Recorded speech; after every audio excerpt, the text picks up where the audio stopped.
Bienvenue dans Histoire de faire des cauchemars, des vidéos où je lis des histoires qui font un peu peur.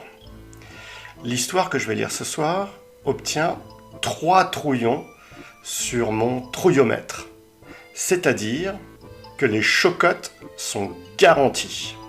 Alors attention, celle-là va faire un petit peu peur.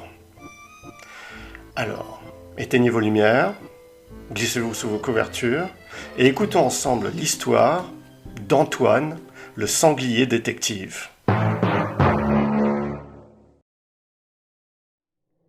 Antoine, le sanglier, venait juste de se lever et buvait son premier jus de châtaigne. Il regardait par le grand trou de l'arbre mort qui lui servait de maison et scruta la forêt maléfique. Son travail de détective n'était pas de tout repos. La forêt était habitée par toutes sortes de créatures extraordinaires, certaines avec des pouvoirs magiques ou maléfiques redoutables, ce qui causait sans arrêt des problèmes aux habitants. Antoine le sanglier soupira. Il finit son jus de châtaigne et attrapa dans sa gueule son badge de détective qu'il colla contre la fourrure de sa poitrine et, prenant une grande bouffée d'air, sortit de chez lui. « Chef, chef !» dit une voix spectrale. « Quelque chose d'horrible s'est passé près de la mare aux démons. » Un fantôme à l'air effrayé plutôt qu'effrayant s'approchait de lui. « Oh, il se passe toujours quelque chose d'horrible près de la mare aux démons, » bougonna Antoine. « Oui, mais là, quelqu'un est mort, » continua le fantôme. Antoine fronça les sourcils. Certes, il y avait toutes sortes de problèmes dans la forêt maléfique, mais bizarrement, c'était très rare qu'une de ces créatures meure ou disparaisse. « Qui ?» demanda le sanglier. « C'est le clown tueur. On l'a retrouvé coupé en petits morceaux par sa propre tronçonneuse. » Antoine tourna le dos au fantôme et se mit à trotter vers la mare aux démons. Une petite foule de créatures s'était réunie autour des restes de la victime. Il y avait là une armée de squelettes qui réunissaient les bouts du corps du clown tueur. Il y avait un cerbère dont toutes les têtes aboyaient à la mort. Il y avait plein d'autres monstres réunis autour de la scène du crime. « Que personne ne touche à rien !» cria Antoine. « Ceci est une scène de crime qui doit rester intacte pour que je puisse flairer des indices. » Le sanglier faisait de son mieux pour cacher son dégoût à la vue du cadavre, ou de ce qu'il en restait. Le clown tueur, qui aimait faire peur aux créatures de la forêt maléfique, avec sa tronçonneuse, avait été découpé comme un jambon de Noël, et maintenant gisait sur le sol dans une flaque de sang, tel un pantin démantelé. « Monsieur le détective !» cria une tornade vivante en s'approchant d'Antoine et en envoyant les bouts du clown voler aux 4 coins de la mare aux démons. « Que se passe-t-il encore ?» se plaignit le sanglier, en voyant la scène du crime détruite à nouveau. « Le vampire est mort. Quelqu'un l'a tué pendant son sommeil d'un pieu dans le cœur. » Une deuxième victime, pensa Antoine, le même jour. Est-ce vraiment une coïncidence ? « Garde la scène du crime du clown tueur intacte, » ordonna Antoine au fantôme. « Que personne n'approche à moins de 10 pas. » Et il suivit la tornade vivante vers le manoir du vampire. La fumée noire les attendait à l'entrée du manoir. Ses grands yeux jaunes étaient pleins de larmes. Elle était la compagne du vampire et venait de perdre son chéri. Elle conduisit Antoine et la tornade vivante dans leur chambre. « Je me suis réveillée à côté de lui et je l'ai trouvé comme ça. » Un peu de fumée s'échappa pour former une main, qui pointait un doigt vers le cadavre du vampire. Il gisait sur le lit, un pieu enfoncé dans le cœur. Antoine secoua la tête. Il aurait donné sa patte droite pour un jus de châtaigne. Il se mit à renifler le sol avec son groin expert. « murmura-t-il, découvrant une odeur bien familière.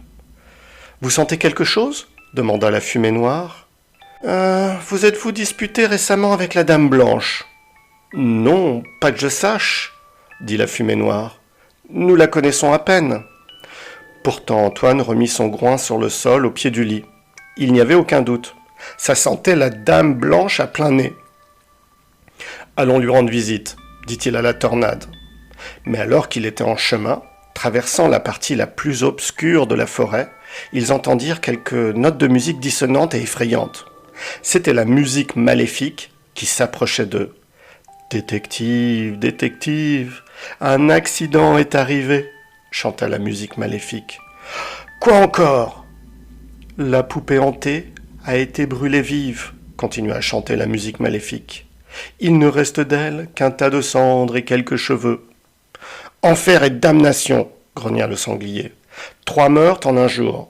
Ce n'est pas arrivé depuis le massacre de la famille du loup. » Il se tourna vers la tornade vivante. « Réunis tout le monde, le cerbère, l'ombre polymorphe, l'arrache-cœur et tous ceux qui peuvent nous aider à comprendre ce qui est en train de se passer dans cette maudite forêt. » Et la tornade partit réunir tous les amis du sanglier. « Je dois parler à la dame blanche, et je viendrai voir la poupée maléfique après, ou du moins, je viendrai voir ce qu'il en reste. » En arrivant chez la dame blanche, Antoine trouva la porte grande ouverte. Et à la place de la dame blanche, il trouva la dame noire, qui était sa sœur. Antoine se mit à rougir sous sa fourrure, car il était secrètement amoureux d'elle. « Que faites-vous là, dame noire ?» lui demanda-t-il. « Ah, détective, que je suis content de vous voir. Je m'inquiète pour ma sœur, la dame blanche. Elle est sous l'emprise de ce monstre qu'elle traite maintenant comme son maître. C'est comme si elle avait été hypnotisée. »« Mais de qui parlez-vous » demanda Antoine. « Eh bien du loup, bien sûr. Depuis qu'elle est devenue son amie, elle n'est plus la même personne et refuse de me parler. Et maintenant, elle n'est pas rentrée de la nuit. Où peut-elle bien être ? » « En tout cas, je sais qu'elle est passée chez le vampire, pensa Antoine sans le dire, à l'heure où celui-ci fut assassiné. « Ne vous inquiétez pas, dame noire, dit Antoine, tâchant de lui sourire gentiment. Je vais retrouver votre sœur. » Et il mit son groin au sol pour suivre sa trace. Alors qu'il suivait la piste de la dame blanche, grâce à son odorat sans pareil, Antoine se mit à penser au loup. C'était un des habitants de la forêt qu'Antoine craignait le plus. Il y a des années de ça, des créatures étrangères, venues d'un territoire lointain, étaient entrées dans la forêt maléfique et s'étaient mises à tuer toutes les créatures sur leur passage. Ces êtres étranges s'étaient arrêtés dans la tanière du loup et, en son absence, avaient tué sa louve et tous ses petits. Depuis, le loup vivait à l'écart, et lorsqu'on le croisait, on pouvait discerner une noirceur glaçante dans ses yeux. Antoine continua à suivre la trace de la dame blanche et, levant la tête, se rendit compte que quelque chose était profondément bizarre. La piste le menait vers la tanière du loup. Or, personne n'allait jamais dans ce coin isolé de la forêt. Il s'approcha prudemment de l'entrée de la grotte et entendit des voix. Un feu brûlait dans la tanière, illuminant le loup. Il se tenait devant lui une licorne, quelques humains, un dragon, la dame blanche et le croque-mitaine. Ils semblaient être hypnotisés, alors que le loup leur disait des mots insensés, qui ressemblaient à une prière. « Continuez à tuer, mes chers disciples. Continuez à tuer tous les habitants de la forêt maléfique. Tuez-les jusqu'au dernier. » Le sanglier, prenant son courage à 2 mains, sauta dans la tanière. « Eh bien, dit Antoine, je vois que vous faites une boum et personne ne m'a invité. »« Pars d'ici, dit le loup, tu n'es pas le bienvenu. » En regardant toutes les créatures qui étaient là autour du loup, Antoine se rendit compte que la dame noire ne lui avait pas menti. Ils avaient tous l'air d'être hypnotisés. « Il ne me reste plus qu'à les réveiller, » se dit-il. « Mais comment ?»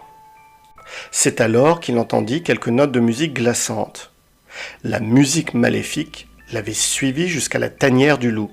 « Eh bien, tu arrives à point, » lui dit le sanglier. « Peux-tu jouer une musique si dérangeante qu'elle réveille ces gens-là » La musique maléfique chanta que oui, et elle se mit à jouer une musique si forte et si désagréable que même le loup se roula par terre, cachant ses oreilles sous ses pattes. Quant à ses disciples, ils se réveillèrent tous, se regardant les uns les autres, comme s'ils se voyaient pour la première fois. « Quelles horreurs nous as-tu fait commettre ?» dit la dame blanche au loup, en se souvenant avoir planté le pieu dans le cœur du vampire à sa demande. Vous méritez tous de mourir, dit le loup, tout comme ma famille est morte. Pourquoi devrais-je être le seul à souffrir alors que vous n'avez rien perdu? Antoine le sanglier regarda tour à tour les créatures qui étaient là. Puis finalement, il fixa le loup. « Regrettes-tu au moins tes crimes ?»« Non !» hurla le loup. « Je ne m'arrêterai que lorsque toutes les créatures de la forêt maléfique seront mortes. »« Alors, il n'y a plus rien que nous puissions faire pour toi, » dit le sanglier au loup, et acquiesçant, il donna la permission à tous ceux qui étaient là de se jeter sur lui. Et lorsqu'ils firent tous un pas en arrière, le loup était mort et avait rejoint dans l'au-delà sa femme et ses enfants. Antoine raccompagna la Dame Blanche chez elle. Quelle journée, se dit-il, un peu triste de la mort du loup et de toutes ses autres victimes.